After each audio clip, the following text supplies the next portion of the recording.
Good evening, Boss Up family. We are so excited that you've joined us on a Friday night for another episode of Boss Up. Listen, this is Hope TV. We are the House of Hope Atlanta. Dr. E. Dewey Smith Jr. is our pastor, and we believe that life with God is better in every way, every day. First of all, we want to thank our producers and all of those who work with our marketing team to make Hope TV possible. In addition, we want to thank you, our viewers. You've been hanging out with us since March of this year, and we don't take it for granted. Thank you, thank you, thank you. Will you do me a favor? Share this on all of your social media platforms so all of your friends who are business leaders and professionals can enjoy this amazing content. On Boss Up, we never disappoint. We have an exciting topic for you tonight. We're going to talk about the value of the Black dollar. And we've talked a little bit about this before, that the pandemic has been especially traumatic for us as African Americans because it's not just a pandemic in the sense of our wellness, but it has been a triple pandemic for us because we're dealing with not only COVID-19, but we're also dealing with racism and economic disparity. My position is that there is a racial wealth divide in this country. Y'all know we keep it real on Boss Up. I'm just going to tell it like it is. The Brookings Institute conducted research on this very subject and found that at $171,000, the net worth of a typical white family is nearly, listen to this, 10 times greater than that of African American families. And this research study was done in 2016. So I would think that that gap has even widened as of 2020. So we want to talk tonight about the value of the Black dollar with someone who is qualified. I mean, qualified to have this conversation. We've been trying to get Mr. Bailey, Jay Bailey, on Boss Up since March. Seriously. And so we're really excited that he's with us tonight. Just want to share a little bit about him. He's a thought leader, he's an entrepreneur, and an emerging philanthropist. He was recently named the CEO for the Southeastern region of Operation Hope, a global nonprofit organization focused on economic empowerment. See, I told you, he is equipped to have this conversation with us. Under his leadership, Hope Southeastern region grew from a single person operation in 2007 to 19 offices by 2015, helping more than, listen to this, 160,000 youth. Now, there are a lot of other distinguished accomplishments that I can list off for Mr. Jay Bailey, but I'm going to let him tell us about a lot of his accomplishments, including the Russell Institute or Foundation. I want him to talk about that. So, Mr. Bailey, we've been trying to get you for 8 months. Will you say hello to the Boss Up family? Hey, Boss Up family, this is Jay Bailey coming to you live and direct from the west side of Atlanta at the H.J. Russell Center for Innovation and Entrepreneurship. I've known about the House of Hope for a long time. Corey Smith, your leader's little brother, went to UGA with me, used to sleep on my couch. So I've been a part of this family for a while. And I'm just glad to be here to have a conversation about a topic that we need to talk about a lot more.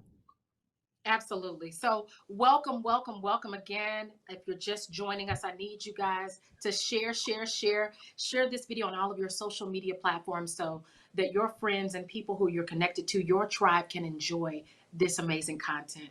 Let's talk. So Jay, tell us a little bit about yourself. How did you get into industry? Because we talked about this off camera, but what you do is not monolithic. It's layered. It's complex. And so I want you to tell us, how did you get into this? Sure. I mean, I think my story starts in South DeKalb County. I'm born and raised Decatur. I'm the guy that started his first business at 12. I bought my first house at 19. I made my first million by the time I was 24. But because I didn't have good money role models, I didn't have Boss Up networks. Wow. I went from living in a 10,000 square foot home in Country Club of the South to literally being homeless, sleeping in a 9x9 storage unit on Mountain Industrial Boulevard in Tucker, Georgia. It was at that point I realized, by the world's standards, I had been successful. The cars, the clothes, the houses. I was successful, but I had zero significance. And I had done nothing to put a dent in this world. I could spend $10,000 in the club balling out like all the TV shows told me that I was supposed to do as a young guy with money. But there was no scholarship in any of my family members' names. I had a series of losses, and I'm a firm believer that loss creates leaders. Uh, from 1996, when I lost my mom my sophomore year of college, every year for the next 10 years, I was losing someone really close, be it my college sweetheart, my mother, buried all of my grandparents, a best friend, a first cousin, lost to gang violence. So money became my crutch because everybody assumes your life is perfect. When your car is nice and your house is big and your life is Yes. big, everybody assumes everything's perfect. So it was a perfect hiding place for a kid like me who was utterly depressed, to dive into the money and that be the only focus. When all of that was taken away and I was stripped to nothing again, the calling of significance really weighed heavy. You talked about my experience at Operation Hope. 3 years after being homeless, literally, I went to my first interview. I didn't even own a car. And within 3 to 4 years, after my 7 years, 8 years of service there, we were a global organization with operations in 10 countries. I retired 4 years ago from Operation Hope, and made my wife a promise. Wait, wait, wait, hold on. Hold on. Now, you don't look too far from me. Yeah, no, Retire. I was done working because I Oh, knew, similar to your point, I had an epiphany similar to what I had when I was in that storage unit that I just talked about. We had had our largest event to date. We hosted Bill Clinton here in Atlanta, maybe 30 or 40 Fortune 500 CEOs for our Global Economic Summit. The world was clapping. I was an advisor to Barack Obama. I was receiving all these awards, getting a lot of applause for the work that we were doing. But I found myself at 2 in the morning in our offices crying my eyes out. Why? Because I was looking at the city that I was from, and the graduation rate for young black men at that point was 37%. I was looking at the skyline in Atlanta, 54% African American, black leadership for 40 years, the city that I'm from and that I rep almost every day. I looked at that skyline from north to south, and I didn't see a single building that was owned or controlled by somebody that looked like me. We needed less. I didn't think that we needed another corporate executive or a nonprofit leader. We needed more wealthy black people to start balancing out that equation. yeah. I had enough belief in myself to go into business, to start a company, to try to generate generational wealth. I made a very strong promise to my girlfriend that would become my wife. It was dramatic. We were down by the riverside. We held hands. We prayed over it that I'd never get another job again. That I would work it out. I would find and control my own destiny, make our own way, create our own wealth for generations we would never meet. She and I started a private foundation, the Phoenix Leadership Foundation, and I started a logistics company. And we were on our way until this opportunity came about. And there are very few times in life where you get to be a part of something that you know will outlast you. And there are Yes. even rarer moments where you get to be a part of something that could potentially change the course of history. And to give a little background for the listeners out there, if you're in Atlanta, you have to know the name H.J. Russell. If you're Yes. black in Atlanta, you have to know the name H.J. Russell. Absolutely. This is the gentleman that helped underwrite the civil rights movement. When they would not let black people live north of Peyton Road in Atlanta, he and 6 other families bought a cattle farm, built a community patterning after a black Beverly Hills so black people could have a dignified place to live. Our mayor, History. Keisha Lance Bottoms, literally grew up in Collier Heights, and almost every mayor in Atlanta has come from that region because they had the examples of what success looked like and the belief that they could do it because of this neighborhood, Collier Heights, that was built that spawned the whole Southwest Atlanta movement for this concentration of black wealth. He had a pool in his house in the 40s, a black man, and a tennis court. Yes. Where a young Martin King, before he was Dr. Martin King, used to swim and talk about how he wanted to change the world. When 100 students got locked up with the only real unrest we had in Atlanta during the civil rights movement, they made one call and one man bailed them all out. He integrated the Chamber of Commerce at the city level and the state level, creating a pathway for Black people to do business. Built Yeah. half of our skyline. And if you look and think about the building that we're on, my latest passion project, my assignment, I don't even want to call it a job, it's an assignment. Yes. Think of a Black man 70 years ago, standing about 5'10" with severe speech impediment, who had created at one point the fourth largest African American owned business in the history of America, right here in Atlanta. But that man, 70 years ago, building a headquarter building that is a full city block wide and 50,000 square feet. He built it at the corner of Northside and Fair Street intentionally, because directly across the street, for all you AUC folks that are listening up, is Morehouse, Clark, Morris Brown, and Spelman at that time. He built this building intentionally because at that time, Black students were not allowed to go to Emory or UGA. And so he wanted those students to matriculate to have a physical representation of what was possible for Black people. And if you're in Atlanta and know anybody in development, from T. Dallas Smith to Egbert Perry to C.D. Moody to Noel Khalil, the list goes on and on, all of them got their start at H.J. Russell and Company. He created the platform for them to go from wherever they are to where they want to be. So what we're doing, Pastor, is not new. Mr. Russell was creating an incubator and an accelerator back then.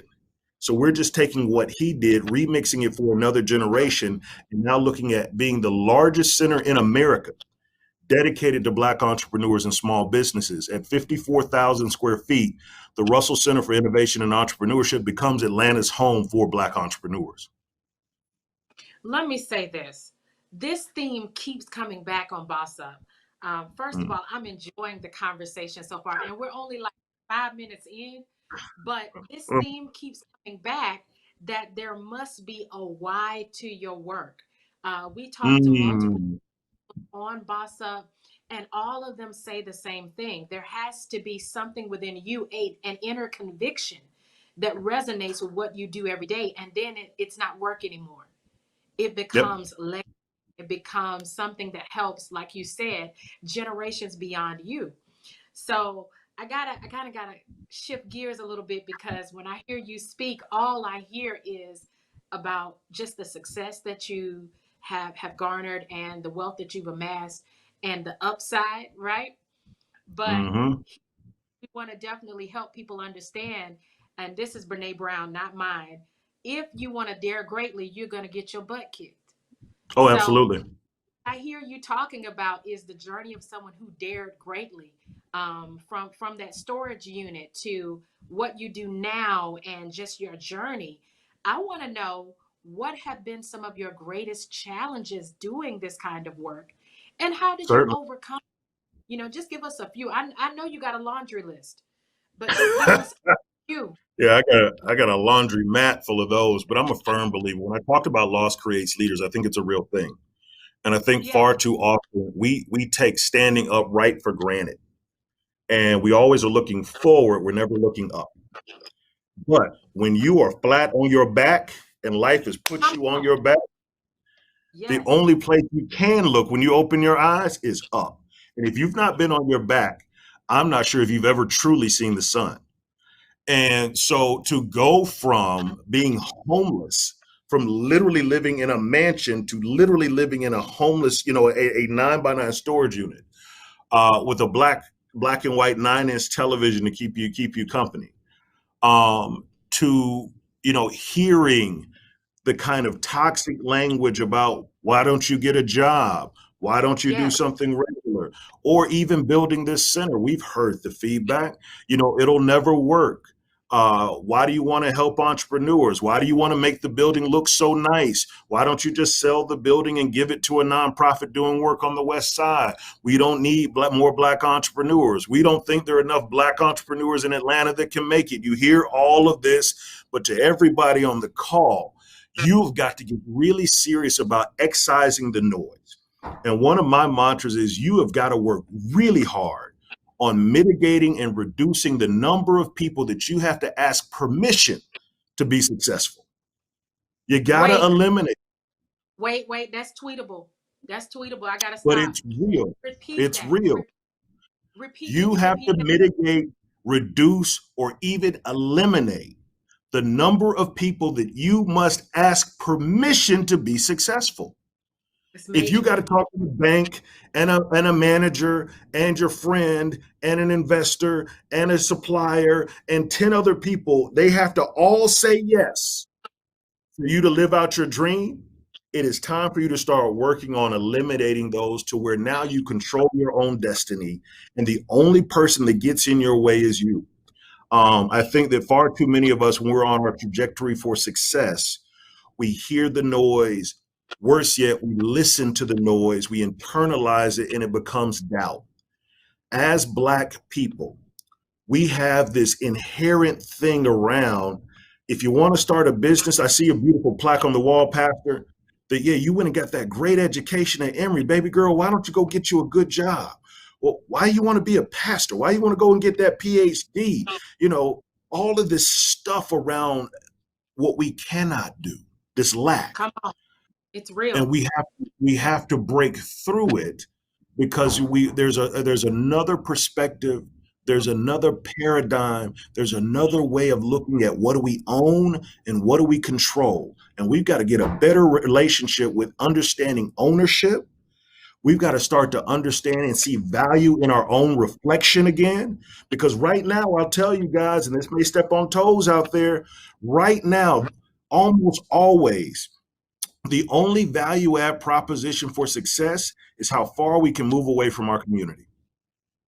And that part hurts, because we don't see the value in our soil, our resources, our communities, our schools, our amenities, our developments, our neighborhoods. If I get it big and strike it big, I'm moving to Buckhead to get the big house up there. I did it myself. I made money and I moved to Alpharetta or St. John's Creek or whatever it's called now, because in my mind, the perception of success and proximity to power was more important than actually wielding it in my own community.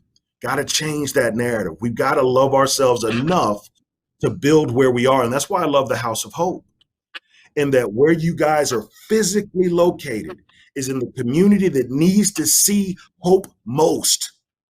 And Yes. every day you drive down Flat Shoals or up Wesley Chapel and you see this big cathedral, and I've been with people in the car and they're like, well, what's that?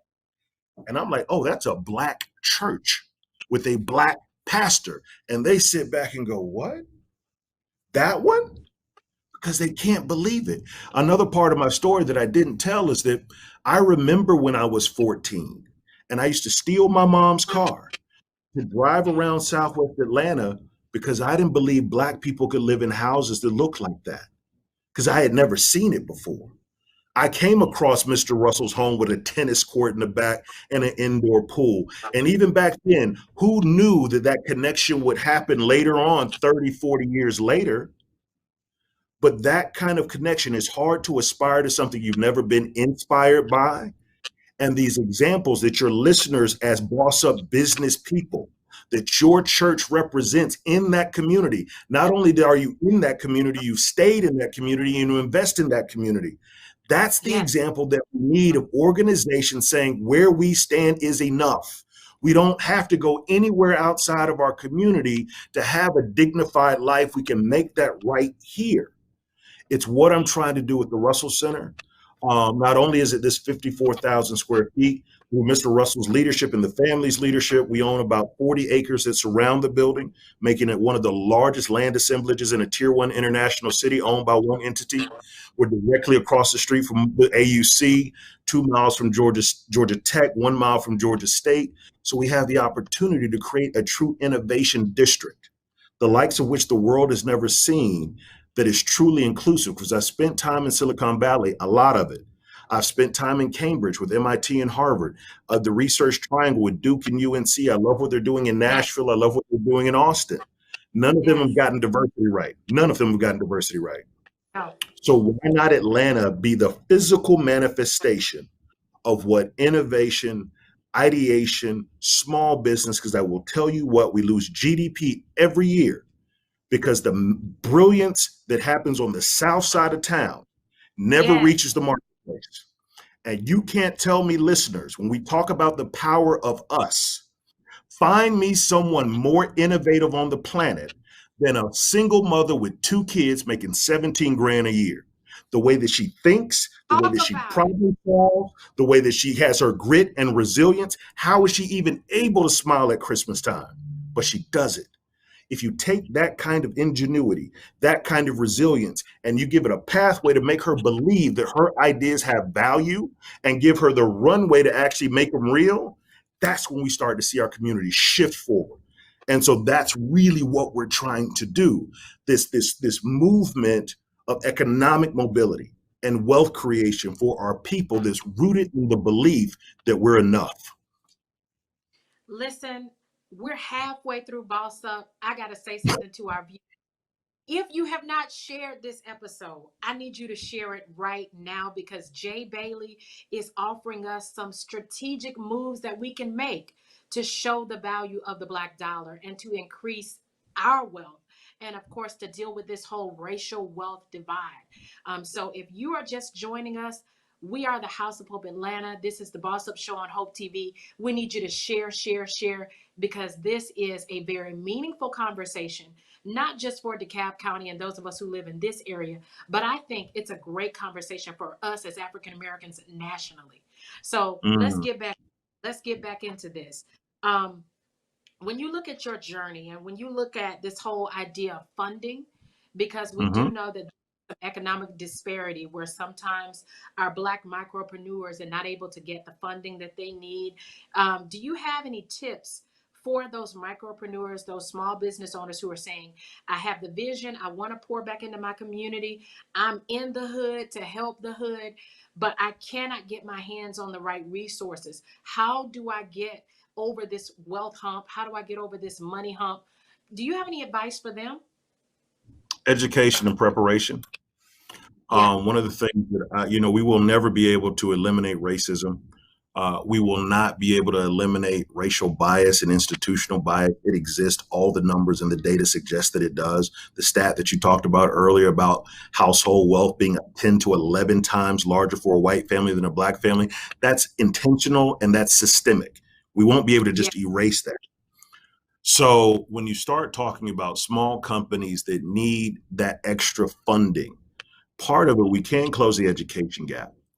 We can make sure that that company, one, needs the funding. So let's say your company, Cardner Inc., needs $100,000 investment to make this work. One of the things we hope to do is make sure that let's pressure test that you really need 100,000. Because I think when we start talking about lack and we start talking about belief, we Mm-hmm. think that money is the only thing keeping us from actually being successful. And oftentimes, when you get with the right kind of leader, the right kind of mentorship, the right kind of direction and coaching, you'll see that that 100,000 may only be 25,000. And not saying you don't need 100,000, but we can start to really dig into what is your true need for the stage that you're in right now. That number, for everybody listening, that number starts to increase with your lack of faith. That number Mm. that you think you need starts to increase with your lack of belief of what's possible. Have you created something in the marketplace that creates value and you're able to communicate that value? I'd say I need a Mm. quarter of a million because I'm scared that I'll run out of money and I may not be able to pay myself and feed myself. So I say, well, I'm gonna need at least 500,000. But maybe when we dissect it, you need less. But if you need that 100,000, let us look at the best source of capital available in the marketplace because we have to go beyond your network. The community has to get involved to say that there's lots of funding out there, but from my one, two eye perspective, I'd have no real bandwidth about all the access that's out there. So getting with Mm. organizations that can provide the kind of access necessary to say, oh, well, Chase Bank has a platform that fits you perfectly, or the SBA has a loan that fits you perfectly, or this organization has a product that fits you perfectly. But then in the preparation gap, it is one of the things that we want to focus on most. If Chase Bank has a product, then we got to make sure that if they need 10 things, you've got all 10. If this investor has, you fit the profile of what they want to invest in, and they have 10 criteria to invest, we want to make sure you're prepared to go to the table with everything necessary to win. Um, it's tough out there, but one of the things I also want to do is start to activate and weaponize the community. There is no vehicle currently for Mother Johnson at the House of Hope, who's 78. She got a little bit of money. She wants to help a business out. She doesn't have that much, but she wants to contribute $200 to a business. We don't have the Yes. collective vehicle to take all of the Mother Johnsons that are in the metro Atlanta area, and they're little 50, they're Come on. 25, they're 200, they're 1,000, they're 15, they're $2. I am a firm believer that the community can solve its own problems. I'm a firm Yes. believer that we can start to look at coalescing our dollar in our community to fund our businesses that will create jobs, that will create wealth, that will create hope and sustainability in communities, and we can fund it ourselves. I believe that we have a pathway to success. We have an ability to right the wrongs and combat institutional and systemic things that keep us down. If those things are designed to keep us down, then we can get design things that are absolutely focused on pushing us forward, that come from the community, by the community, for the community. It's what I love about the Russell Center. It's not like some big philanthropy dumped a center in the hood. It's not that, some big corporation donated some money and we started this thing. We own the building, we built the curriculum, we own the dirt. It's for us, by us, in the community, by the community. And that kind of symbol of hope, House of Hope, the symbol of hope that we want to be, it's the same narrative. How can we present for our people the belief that all things are possible? What you guys do at the church is very similar to the work that I want to do with the Russell Center, because even at its face, just having the symbol of what hope looks like, the House of Hope, with the Come on. home for Black entrepreneurs, that's at least where we start, because far too often we think about curriculum before we think about community and culture. And we think that we can program our way out of poverty, and that's not really how it works. We have to build something that looks at a life cycle of the business on a continuum of engagement. If you told me that all I had to do was come to church one time and get all that good God, and for the rest of my life I'd be good, wrong. That's not how it works. Every Sunday, No. every Wednesday, calling on Tuesday, talking to your best friends, all of that is a part of the community culture and covenant that it means to be a church member and a Christian. You need that whole picture. You need that whole picture for salvation. And if we're talking about entrepreneurs, it ain't just about just a course. You need the community, the culture, the covenant, the coaching, the peer interaction, the relationships, the access. As I'm a firm believer, family, the only difference between Buckhead and Bankhead is access, opportunity, and exposure. That's it. That's the whole game. Access, opportunity, and exposure. Kids in Buckhead want to be doctors, lawyers, accountants, consultants to run company. Kids over in Bankhead want to be rappers, athletes, and dope dealers. And you can't tell me that my God doesn't equally distribute brilliance, talent, and genius. The only difference, access, opportunity, exposure. Mr. Russell started as a plasterer. It ain't rocket science. You know why he did that? Because his daddy was a plasterer. If you see doctors, if you see lawyers, if you see accountants, if you see business people all the time, then it's not rocket science that you believe that you can become one. But if you don't see any of that, you are limited in your belief of what is possible. Even to this day, I'm 44 years old, and I made a bet with somebody because I was watching this show, Billions. And in my Mhm. entire life, I have not seen a single character in a movie, a television show, or commercial as a extremely wealthy Black businessman, like a boss. And I've been betting people for the past several months if you could tell me differently. But we have not seen the images that make us believe that it's possible, and you have to have that. We have to tell our stories. We have to come together and share our experiences. We've got to talk about the good, the bad, and the ugly. We can't just make it about the wins. I love the question about the losses, because that's the only way you're going to develop the strength to endure, is by taking the hits. And so, that's a very, very long answer to your question. The pain is necessary. Those that will inherit the earth are those that can effectively manage pain. And for those that are entrepreneurs and business leaders out there, you're creating something that did not exist before. And we are depending on you. Like, someone's whole life is depending on you exercising your vision and your dream. how they're going to send their kid to college, how they're going to put food on the table, how they're going to build and buy their own homes, are dependent upon you saying, I believe in what God put inside of me, and I want to make it real. And someone's salary and their future and generations yet unborn are depending on you to make it real. The House of Hope was not real 20 years ago. I'm from Decatur. So I remember Greater Travelers Rest when it was on Tilson Road back in the day, when it was right across the street from St. Peter and Paul. I remember those days. I remember probably one of your old mothers in the church now, but Miss Smothers was I don't know if she's still there or still living. I know mothers. You know I know. Is she still there? Miss Smothers was my third grade teacher. And oh my God. I remember her talking about her church. And I remember driving to her church and attending her church. And now I remember the vision when Pastor Smith, thought about taking on this new building and how people thought he was crazy. And why would you buy that big place and all of the noise that he heard? And look at you now. People are employed by the House of Hope. People pay their bills. People send their kids to school. People go on vacation because leaders in that church had the courage to do what everybody said they could not. It's the power of the entrepreneurs, the power of the idea, and why everybody on this call who's trying to boss up is necessary. Small business has been the backbone of our community for as long as we can remember. And it will continue to be the driver of the economy. And we must support at all cost our heart and our intention and our belief that things are possible. And we must have community development like what you're doing, bringing us together to have these conversations, because a lot of times the rest of the world doesn't understand. And we need that community to help us say that I'm not crazy. I may be a little crazy, but I'm not that crazy. And there are other people just like me that are out there struggling every day to make this dream real. What you've described in the moments that you've just been speaking and answering my question is what I believe is true discipleship. Discipleship is community, it is culture, it is covenant. And so what you shared in this show tonight is something I can get behind.